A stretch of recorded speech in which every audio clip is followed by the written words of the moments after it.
Ibimi 33F now, HR lead at some rocket ship fintech, living the girl boss fantasy. Apparently shoebox apartment in Austin's East Side. Rent is a war crime, but the lighting is cute. Plants everywhere, mostly stuff that survives.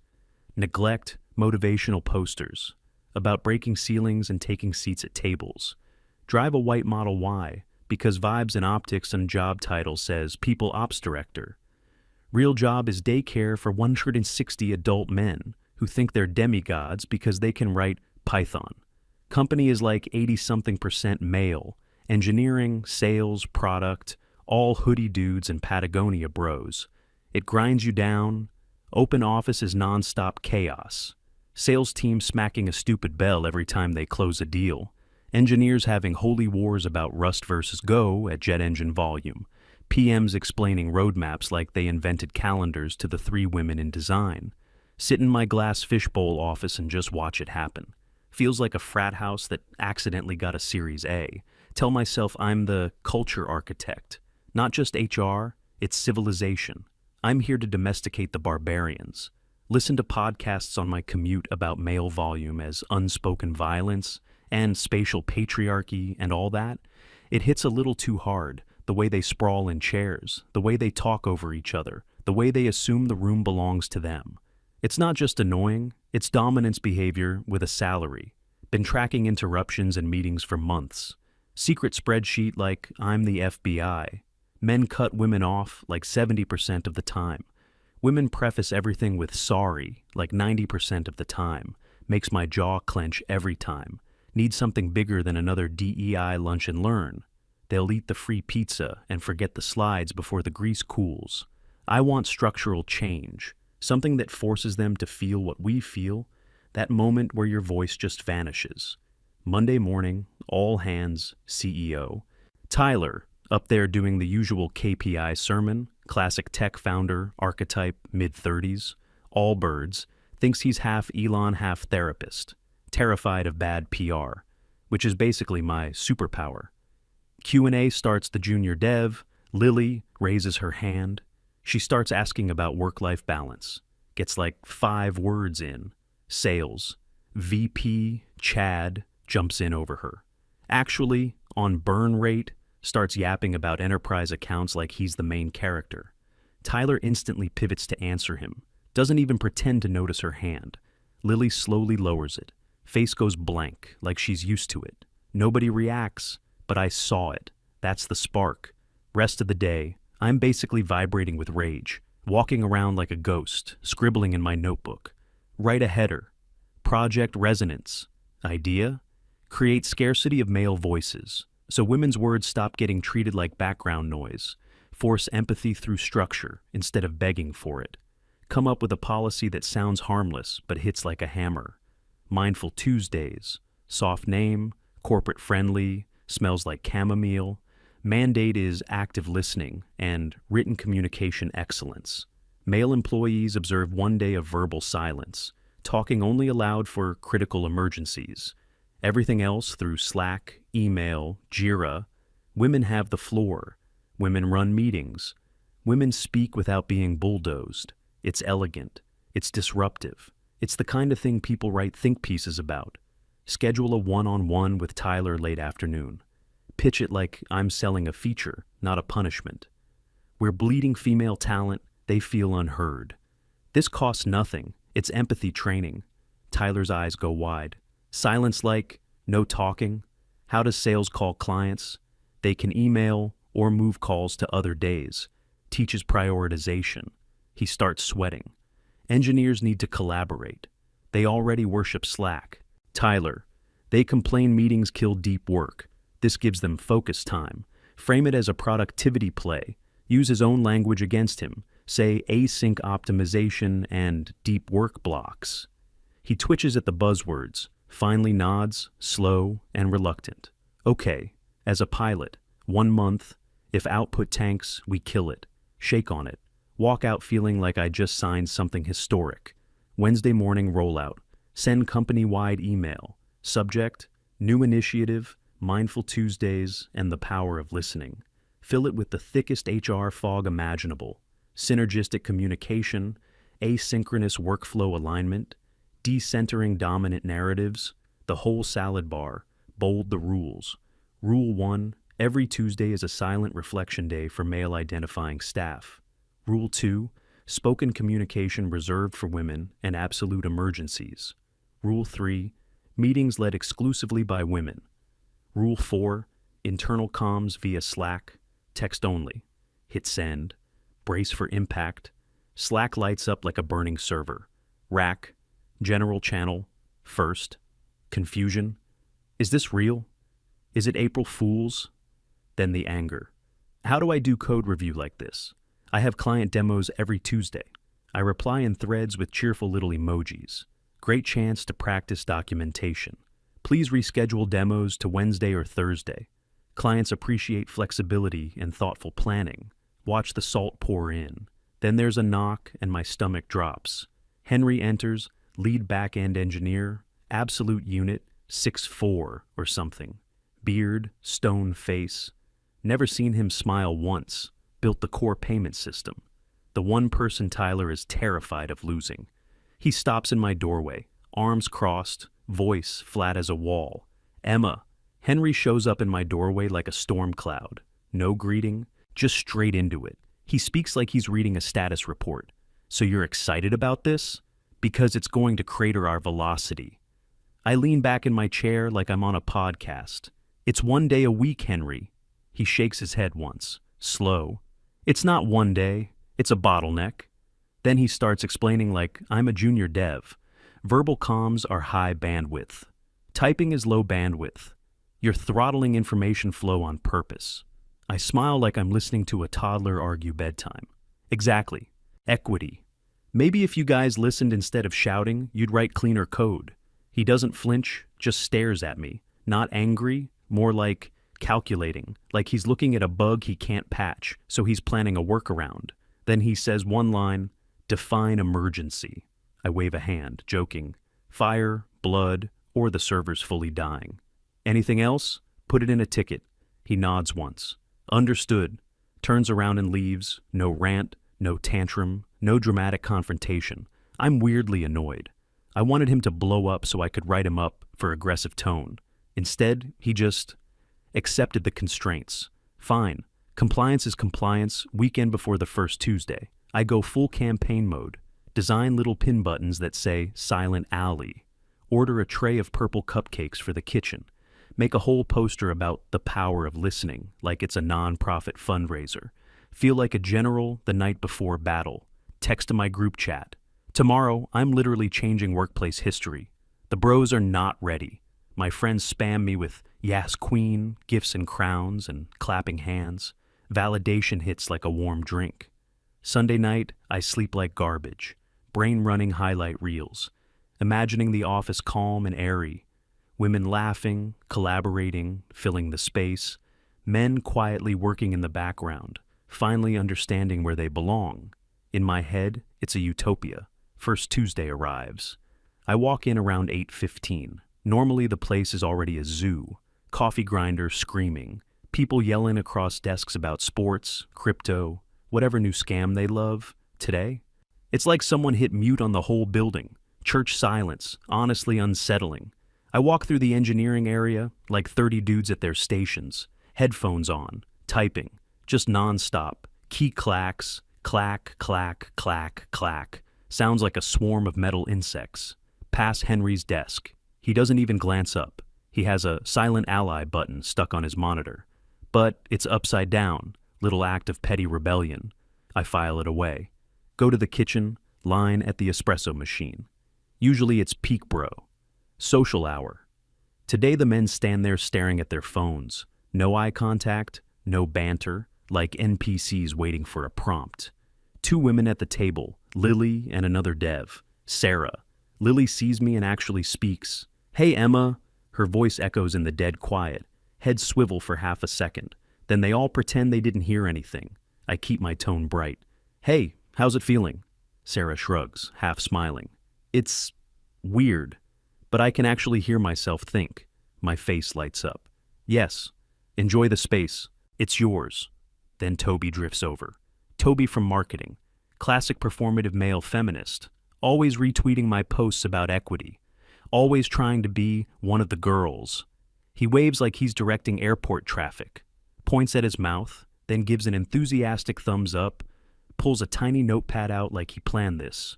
Writes, "Loving the energy today, ladies." Shows it to us with this desperate grin.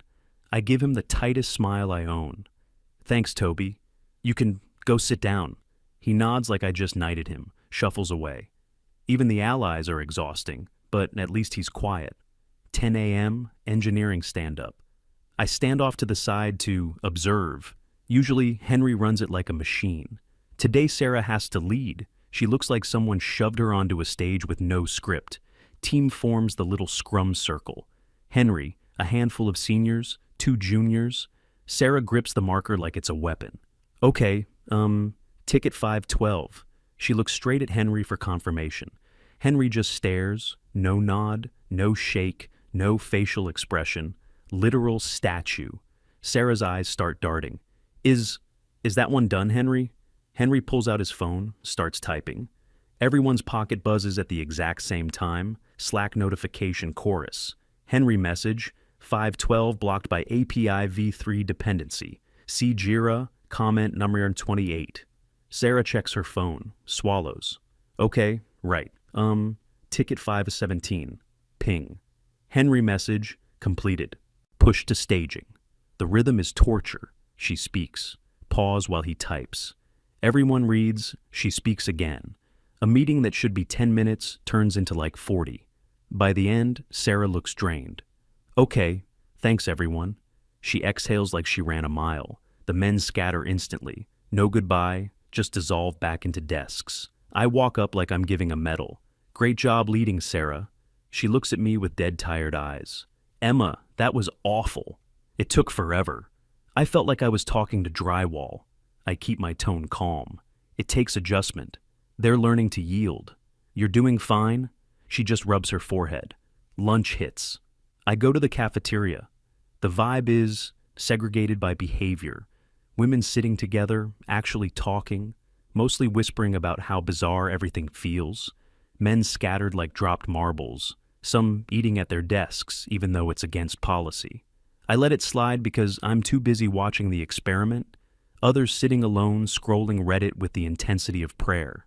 Spot Chad, VP of sales, eating a salad like he's punishing it. Jaw working fast, angry. I sit across from him. "Hey Chad, enjoying the piece?" He looks up and points at his ear. AirPods in, taps his watch like he's on a timer. Pulls out his phone and types at me. Message pops up. "Can't talk. Mindful Tuesday." Then another. "Also lost a lead because I couldn't call them back within 5 minutes. Hope the silence is worth 60K. I feel this sharp defensive flare in my chest. I say it out loud anyway. "You could have emailed and explained the situation." He types again immediately. "I did." They replied, "Is your phone broken? Call me now or I'm going to your competitor." I didn't call. They went to your competitor. Then he looks up and smiles. Not friendly, shark smile. He's waiting for me to crack. He's fishing for me to say, "Fine, make the call," like he's dangling the bait right in front of my face. But I can't. If I carve out an exception for sales, engineering will demand one, then product, then it's just Mindful Tuesdays for the interns and nobody else. Whole thing collapses. I keep my smile glued on. We'll make the money back. Culture eats strategy for breakfast. He lifts one eyebrow like I just told him. I believe in horoscopes. Goes back to stabbing his salad. I walk away with this gross, unsettled feeling in my stomach. He burned like 60 grand just to prove he could. That's the whole sickness right there. Cutting off your own foot to win an argument. I label it toxic masculinity in my head, like I'm filing a report. And I promise myself I'm not letting them win. By 3 p.m., the office feels dead. Normally there's a buzz, little pockets of collaboration everywhere. Today, it's like finals week in a college library. Everyone looks miserable in the same quiet way. I pass a conference room where product and design are doing a review. Lead designer is a woman, Priya. She's presenting wireframes on the screen. 4 male devs sitting there like stone statues. Priya points at a CTA. "What do we think about this button placement?" "Too aggressive." Silence. She waits a beat. Guys, feedback? All four of them start typing at the same time. Priya's phone explodes with Slack pings. She's trying to read four different messages mid-sentence. Okay. Ben says, move it left. Kyle says, keep it right, but change the color. Noah says, wait, Noah, what does that mean? Noah types again. Ping. Priya squints. Oh, okay. But if we do that, does it break mobile? More typing. More pings. Priya throws her hands up. Oh my God, can someone just draw it? One of the guys, Kyle, stands up, walks to the whiteboard without a word, picks up a marker, draws a giant X right over the button. Sketch, sits back down like he just made art. Priya exhales, defeated. Okay, fine, we'll scrap it. Her shoulders slump. I step in, doing my best corporate smile. Great collaboration, team. Really thoughtful feedback. Priya looks at me like I just slapped her. Emma, this is taking 3 times as long. I can't iterate like this. I go into spin mode automatically. It encourages precision. And Priya, it's a good reminder to think before you speak, or type. She rubs her temples like she's fighting a migraine. Sure, Wednesday hits, the hangover day, ban is lifted. I'm expecting the office to snap back to normal volume. Gongs yelling, bro comedy, all of it, but it doesn't. It's quieter than usual, not peaceful, quieter, cold, quieter. I walk into the sales pit and chirp. Good morning. A couple guys mumble, morning without looking up, like I'm a receptionist they don't want to acknowledge. Mark doesn't even glance at me. The mood shifted overnight from annoyed to distant. Later, I get an email from Evan. Subject line, Tuesday revenue, body is short. Emma, sales were down. Dow's 35% yesterday. Mark says his hands were tied. We need to talk. I fire back fast. Normal teething problems. They're protesting the change. Give it another week. They'll adapt. Then I spend the rest of the day avoiding Evan like he's a debt collector, and I start noticing something else. The men stop talking to me, like, completely. Normally they'd wander into HR for benefits questions, vacation days, random chatter. Now, nothing. Everything comes through email, formal, sterile emails. Dear Emma, per the handbook, I am requesting PTO for the dates listed below. No emojis, no joking, no, hey, quick question.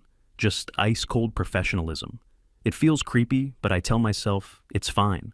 Boundaries, professionalism, respect. Week 2 and week 3 feel like trench warfare. Second Tuesday is worse than the first. Novelty is gone. Now it's just a grind. I try to rally the women with this women in leadership lunch.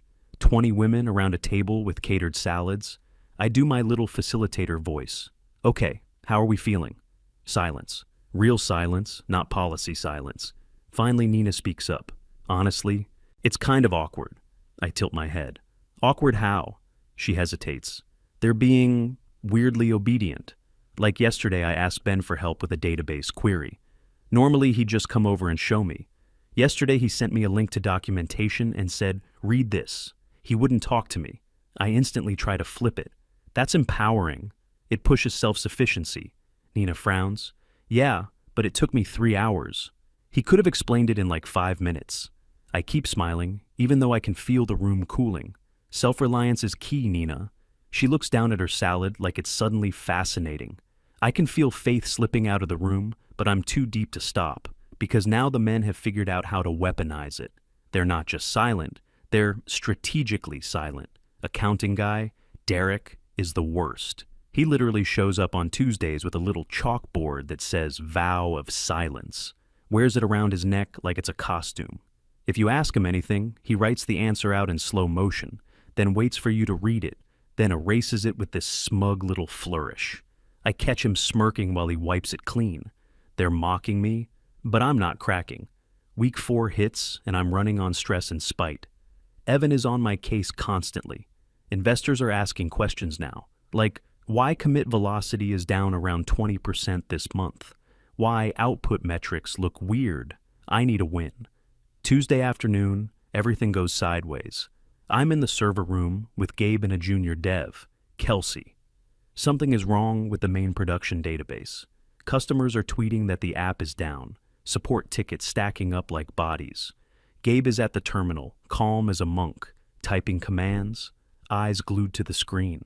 Kelsey is panicking. I don't know what's happening. The logs are gibberish. Door slams open. Evan rushes in, hair messy, face red. What is going on? We're losing like 12 grand a minute right now. He turns to Gabe. Gabe, fix it.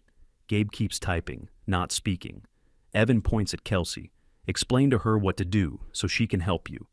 Gabe finally looks up, turns his head toward the wall calendar, points at the date, Tuesday, then turns right back to the terminal. Evan's face goes purple. Screw the Tuesday. Talk, damn it. Gabe pauses, opens a text editor on the screen like he's drafting a legal brief, types slowly so everyone can see it. Policy forbids verbal communication except for critical emergencies. Evan practically yells, "This is a critical emergency." Gabe types again. Define critical. No one is dying. Data is safe. It is unavailable, not destroyed. I step forward, jaw tight. Gabe, stop playing games. Just fix it. He doesn't look at me. Types again, still maddeningly calm. I am fixing it. Typing is slow. Would be faster if I could coordinate with Kelsey. But rules are rules. He's holding the whole company hostage and he knows it. Gabe clearly understands the issue, but he refuses to say the fix out loud because the rules say the junior has to do the talking. Kelsey is basically trembling, eyes shiny like she's about to cry. Gabe, please, just tell me what to grep for. She says it out loud, voice cracking. He doesn't even react to the plea, just sends her another Slack message. She alt-tabs, reads it, alt-tabs back, types command, wrong, error pops up. Gabe sighs, the one sound he's allowed, apparently types another message, repeat, over and over. It turns into this insane ritual. Alt-tab, read, type, fail, alt-tab, read, type, for like 20 straight minutes. 20 minutes of production down. My brain is doing the math without permission. That's hundreds of thousands gone, maybe more. Finally, the system crawls back online, graphs start recovering, support pings slow down. Evan is shaking with adrenaline. He stares right at me like I'm on trial. My office, tomorrow morning. Then he storms out. Gabe takes his headphones off, looks at me for the first time like I'm a person. And he finally speaks voice rough, like he hasn't used it in weeks. You wanted us to listen, Emma. We're listening. We're listening to the sound of revenue falling. Then he just packs his bag like it's a normal day and walks out. I'm standing there boiling. They didn't just comply, they weaponized it. They let it burn to prove a point. And somehow, I'm the one who looks insane. Thursday afternoon, I'm at my desk drafting what I'm calling my defense strategy, trying to pick words that sound calm and confident, figuring out how to frame the outage like it wasn't sabotage. Then the fire alarm goes off, full blaring siren, strobe lights flashing like a club. I shoot up, grab my bag on instinct, move into the hallway, and immediately smell it. Smoke, real smoke, not burnt popcorn, not a drill. People start pouring out of rooms, panic hits like a wave. I head for the east stairwell, and there's a crowd jammed up in front of the door, mostly engineering guys standing there, not moving, no one shouting directions, no one yelling, doors stuck, or go back. Just a cluster of men staring at phones, thumbs moving, typing into the emergency Slack channel. I push forward. Move, go. There's smoke. I get to the front. Gabe is there, closest to the handle. He's staring at it like it's a puzzle. It's jammed, he says calmly, like he's commenting on the weather. I snap. Then say it to everyone behind you. They're pushing. He gives this tiny shrug, not Tuesday, but habit. He's mocking me in a literal fire. And the worst part is he's right. My policy trained them to disconnect and wait for text instead of reacting like humans.